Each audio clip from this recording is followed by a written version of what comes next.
You know that person who doesn't really have a group chat, no constant notifications, no weekly plans or big scene advances. The one who seems fine being alone, maybe too fine.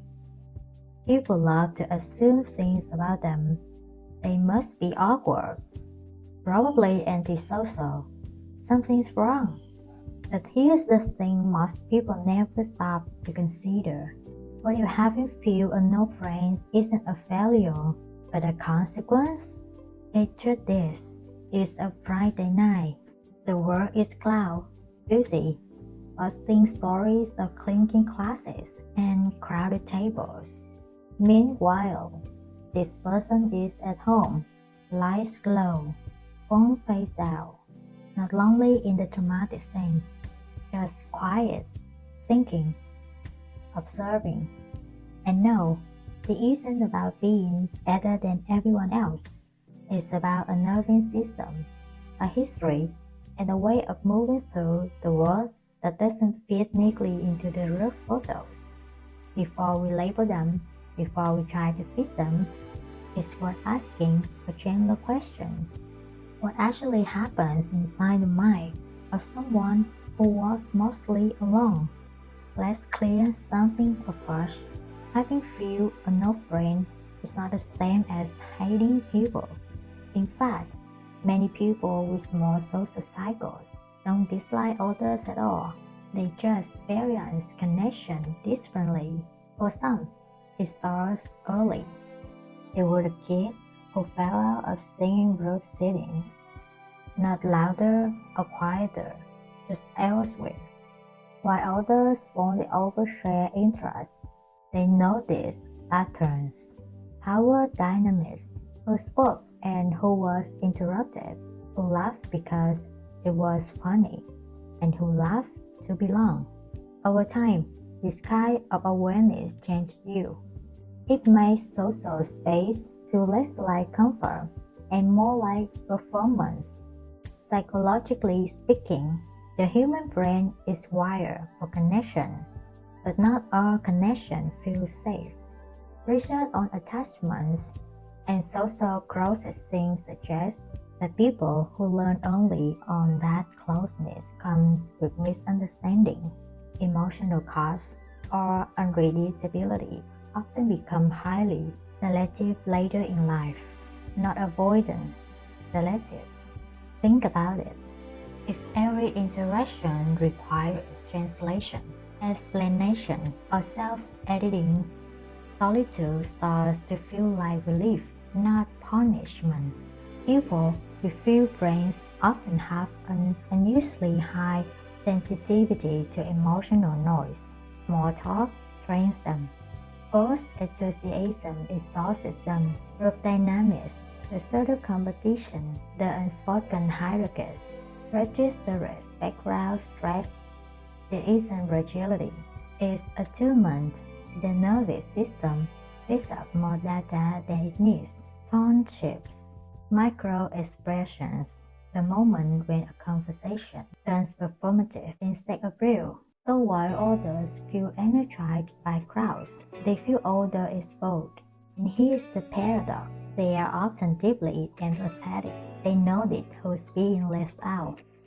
They sense when someone's laughter doesn't reach their eyes, and they remember details others forget. But empathy without boundaries burns people out. So instead of spreading themselves thin across many relationships, they invest deeply, if at all. Another thing people misunderstand, being alone doesn't always mean being lonely. Loneliness is the pain of disconnection. Solitude is the absence of noise. Many people with few friends don't crave constant interaction. They crave alignment, conversation that doesn't require armor, presence that doesn't demand performance. And when that alignment is rare, they rather wait than settle. There's also a cognitive layer here that rarely gets discussed. People with small social cycles often spend a lot of time in their inner world, reflection, imagination. meaning making. Their thoughts run deep, sometimes too deep, so casual conversation. Ever try explaining an abstract feeling at the body? Exactly. So they learn to keep things to themselves. Not because they are closed off, but because not everything translates easily. Trauma can play a role, but not always in the obvious way. It's not always betrayal or abandonment. Sometimes it's repeated subtle invalidation, being misunderstood just enough times to stop trying. Your brain adapts. It learns that emotional safety comes from control, repeatability, and distance. So instead of many friendships with shallow groups, you build a small, protected inner circle. Sometimes that circle is one person, sometimes none. And yes, there's risk there, not the traumatic kind, the quiet kind, the grief of knowing you could connect, but choosing not to, because the cost has historically outweighed the reward. People with few friends are often mislabeled as independent, but independence isn't the whole story. In theory, many are interdependent, just in practice. They don't want to meet people who might disappear, disappoint, or demand versions of them that aren't sustainable. So they become self-sufficient emotionally, practically, mentally. They learn to self-soothe, to process internally, to sit with discomfort without outsourcing it. From the outside, it looks like strength. From the inside, it's adaptation. There's also an honesty to their relationships that can be unsettling. They don't collect people. They don't maintain friendships out of obligation. If they choose you, it's intentional. If they trip, it's rarely sudden, it's cumulative. They value depth over frequency, meaning over momentum. But this way of living has a cost. Social isolation, even chosen, can amplify self-reliance to the point of invisibility. When you are used to handling everything alone, asking for help can feel unnatural, almost invasive. And yet, many of their individuals become exceptional observers of humanity. They see patterns others miss because they are not calling them. They understand people not through constant interaction, but through reflection. They read between the lines because they've been here listening to silence. And here's something rarely acknowledged. People with few or no friends often have an unusually strong relationship with authenticity. They don't want to be seen by many. They want to be seen accurately.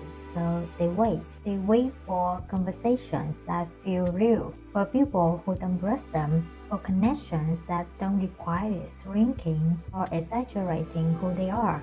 Sometimes that wait is long. Sometimes it's lifelong. But it's not empty, because in that space, they will rich in the lives, values, creativity, emotional literacy, a sense of self that isn't constantly being negotiated. They learn who they are when no one is watching, and that's not something everyone gets to know.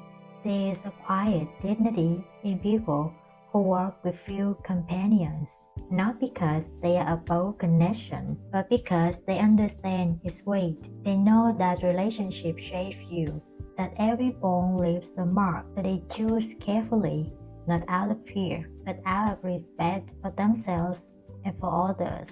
If you are someone with few or no friends, maybe you don't need fixing. Maybe you are not broken, cold, or missing out. Maybe you just wired for depth in the world that celebrates volume. And if you know someone like this, resist the urge to diagnose them.